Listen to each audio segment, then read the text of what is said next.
Welcome to Suman నేను మీ సుమన్ నాకు ఆడపిల్లలకి ఏ ఇతర కారణాల వల్ల అయినా సరే కెరీర్ గ్యాప్ కనుక వచ్చింది అని అంటే కాంపిటేటివ్ ఎగ్జామ్స్ ప్రిపేర్ అవ్వడం అనేది ఏ విధంగా ఉంటుంది అంటే కష్టంగా మారుతుందా జాబ్ క్రాక్ చేయగలుగుతారా ఒకవేళ జాబ్ క్రాక్ చేసేంత వెళ్ళాలి అనుకునేటప్పుడు మైండ్ సెట్ కానీ మనం కానీ ఏ విధంగా ప్రిపేర్ అవ్వాలి అండ్ ఎలా చూస్ చేసుకోవాలి ఆ కెరీర్ని 6 months నుంచి 12 months వరకు మనది కాదనుకుంటే నిజంగానే జాబ్ క్రాక్ చేసేంత ఉంటుందా ఎలా మన మైండ్ సెట్ని పెట్టుకోవాలన్నది ఈరోజు మనతో పాటు శ్రీధర్ సిసి నుంచి శ్రీధర్ గారు ఉన్నారు వారి మాట్లాడి తెలుసుకుందాము.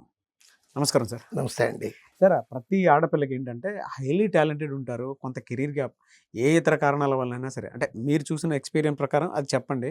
At the same time 6 months నుంచి 1 year కాదనుకొని మీ దగ్గర కనుక జాయిన్ అయితే ఎలా ఉంటుంది, జాబ్ క్రాక్ చేయగలుగుతారా? డెఫినెట్గా అండి. ఆడపిల్లలకి కెరీర్ గ్యాప్ అనేది యూజువల్గా రకరకాల కారణాలతో వస్తూ ఉంటుంది.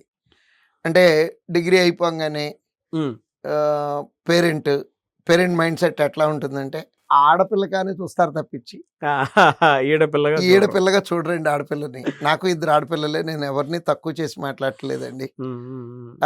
అంటే ఉద్యోగం చేయించాలి నా కూతురు నా కాళ్ళ మీద నిలబడాలి అనే ఆలోచన కన్నా కూడా ఒక మంచోడి చేతిలో పెడితే సరిపోతుంది అనేటటువంటి మైండ్ సెట్ ఉండి ఏం చేస్తున్నారంటే డిగ్రీ అయిపోగానే లేదు పెళ్లి చేసేస్తారు నీకు, వెయిట్ చెయ్యి సంబంధాలు చూస్తానని చెప్పి ఆపేసేవాళ్ళు, లేదా ఇమీడియట్గా పెళ్లి చేసేసి నా పేరెంట్స్. 2 రకాలండి. సో ఇప్పుడు నా అనుభవంలో 100,000 మందిని చూశానండి కెరీర్ గ్యాప్తో వచ్చి ఉద్యోగాలు కొట్టుకెళ్ళిపోయినటువంటి వాళ్ళు. 100,000 అండి.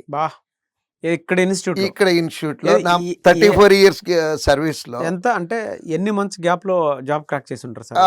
వాళ్ళు చాలా తొందరగా వెళ్ళిపోతారండి. ఎందుకంటే దెబ్బతిన్న పుల్లు అంటారు చూడండి, వాళ్ళు దెబ్బతిన్న పుల్లు కేటగిరీ కింద వస్తారండి. దెబ్బతిన్న పుల్లో వేటాడేటప్పుడు కసి కళలా కనపడుతుందండి. బ్లడ్ పెట్టి చదువుతారండి వాళ్ళు. ఇంకోటి చెప్తున్నాను, దీంట్లో తెలివితేటల కన్నా కూడా కమిట్మెంట్ ఉంటే సరిపోతుంది. వాళ్ళు ఆల్రెడీ ఆ కెరీర్లో ఏదో అవుదాం అనుకొని ఏమి అవ్వలేకపోయామనే కసి ఉంటుంది చూడండి. ఆ కసి వాళ్ళని వాళ్ళ పనులు వాళ్ళు చేసుకుంటూ కూడా ఇష్టపడి కష్టపడేవాళ్ళు. వాళ్ళ సమయపాలన అసలు ఏ విధంగా ఉండేది సార్? అంటే ఇక్కడ జాయిన్ అయ్యారు, వాళ్ళ సమయపాలన కానీ మీరు ఇచ్చేటువంటి ట్రైనింగ్ అని కోచింగ్ కానీ ఆ కాంపిటేటివ్ లెవెల్లో అసలు ఏ విధంగా ఉంటుంది? నేను పేరు చెప్పకుండా ఒక ఆడపిల్ల కథ చెప్తాను. ఓకే. యూజువల్గా మేము మా క్లాసులు స్టార్ట్ అయ్యేది 6:30కి అండి. ఒకరోజు ఒక క్లాస్కి, నా క్లాస్కే 6:35కి వచ్చారు పిల్లలు. నేను అందరినీ డాష్ మీదకి పిలిచి కారణం అడుగుతా. దాంట్లో ఒక ఆడపిల్ల నాలో నాకు తర్వాత తెలిసింది, she is the mother of 2 kids, school going kids.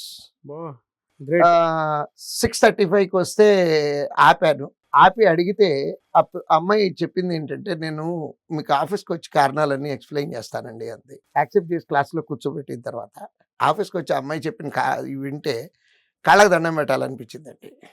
ఏంటంటే ఆ అమ్మాయి 6:35కి క్లాస్కి వచ్చే టైంకి అత్తగారు, మామగారు, హస్బెండ్, 2 కొడుకులు వీళ్ళందరికీ బ్రేక్ఫాస్ట్, లంచ్ మొత్తం ప్రిపేర్ చేసి క్లాస్కి వచ్చింది. నేను అడిగాను, తల్లి ఎన్నింటికి లేచి ఉంటావు తల్లి అంటే 4 గంటలకి అనుకున్నానండి, కొంచెం ముందు కూడా అయ్యి ఉండొచ్చు. సో ఇందాక ఒక మాట చెప్పాను, కమిట్మెంట్ లెవెల్స్ ఎక్కువ ఉంటాయని. ఇది రియల్ కమిట్మెంట్ అండి. అంటే మీరు చూసిన 3 changes ఏమై ఉంటాయి కమిట్మెంట్? ఫస్ట్ ఆ కమిట్మెంట్ లెవెల్స్ మనకి కనపడేది చదువుకునే దాంట్లో ఒకటి కమిట్మెంట్ కనపడుతుంది. నెక్స్ట్ వాళ్ళు ఆ పంక్చువాలిటీ, ప్రిపరేషను, ఈ 2 కూడా మిగిలిన వాళ్ళకన్నా బాగా చేస్తారండి. నెక్స్ట్ అసలు వీళ్ళకి ఈ కెరీర్ గ్యాప్ రావటం అనే దాంట్లో చదువుకోవటంలో నిజంగా చెప్తున్నానండి పెద్ద ఇబ్బందులు ఏం లేవు.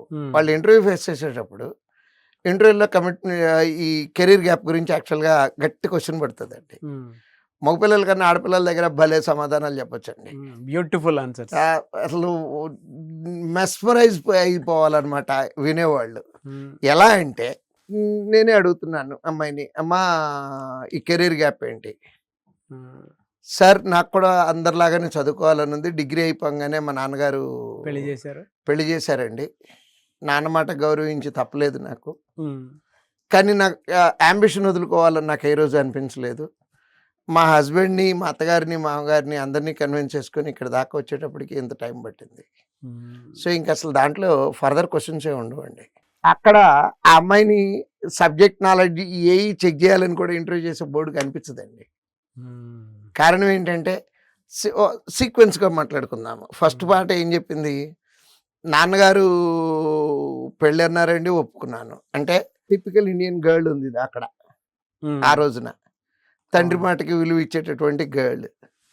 తర్వాత హస్బెండ్, పిల్లలు, అంటే అక్కడ ఫ్యామిలీ రిలేషన్ గౌరవం ఇచ్చింది ఆ రోజు దాకా. ఉమ్. బట్ బర్నింగ్ జీల్ ఉంది చూడండి, ఉమ్. ఏదో సాధించాలి, నా కాళ్ళ మీద నేను నిలబడాలి అనేటటువంటి జీల్. ఆ జీల్ అమ్మాయిని ఎగ్జాక్ట్‌గా, అంటే నేను చెప్తున్న ఎగ్జాంపుల్ చెప్పినటువంటి అమ్మాయి ఫస్ట్ అటెంప్ట్, లాస్ట్ అటెంప్ట్ అదేనండి. బా. ఉద్యోగం కొట్టి అమ్మాయి సెంట్రల్ బ్యాంక్‌లో పీఓగా వర్క్ చేస్తుందండి. ఉమ్. సక్సెస్ మీట్‌కి యూజువల్‌గా ఒకళ్ళు ఇద్దరు వస్తూ ఉంటారు. ఆ అమ్మాయి చక్కగా ఒక 7, 8 మంది పెద్ద ఫ్యామిలీతో వచ్చింది. కంటికి గ్రేట్. ఇంపుగా అనిపించింది. Great sir, great. అంటే కసి. నెక్స్ట్ ఇంకొక చిన్న స్టోరీ చెప్తానండి. ఒక హస్బెండ్ చచ్చిపోయినటువంటి ఒక లేడీ. ఇది ఒక 12, 13, 14, 15 ఇయర్స్ బ్యాక్ స్టోరీ అయ్యండి ఇది. ఉమ్. ఉమ్. ఉమ్. ఓ పెద్దావిడ, ఒక ఆవిడ వచ్చింది క్లాస్‌కి. రిసెప్షన్‌లోనే కూర్చొని ఉన్నాను ఆ రోజు నేను. వచ్చి కోచింగ్ డీటెయిల్స్ అన్నీ అడిగారు, చెప్పాను.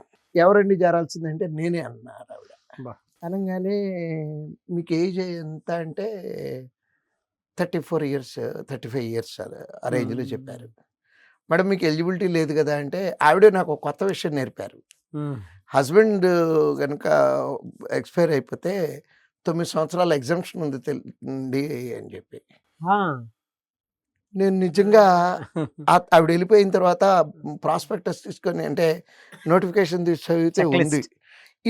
ఆ రోజు వరకు మాకు అవసరం రాలేదు. ఆ పాయింట్ చదవాల్సిన అవసరం రాలేదు. స్కూల్‌కెళ్ళే పిల్లలు 7th class, 8th class, 9th class ఆ రేంజ్‌లో చదువుతున్న 2 పిల్లలు.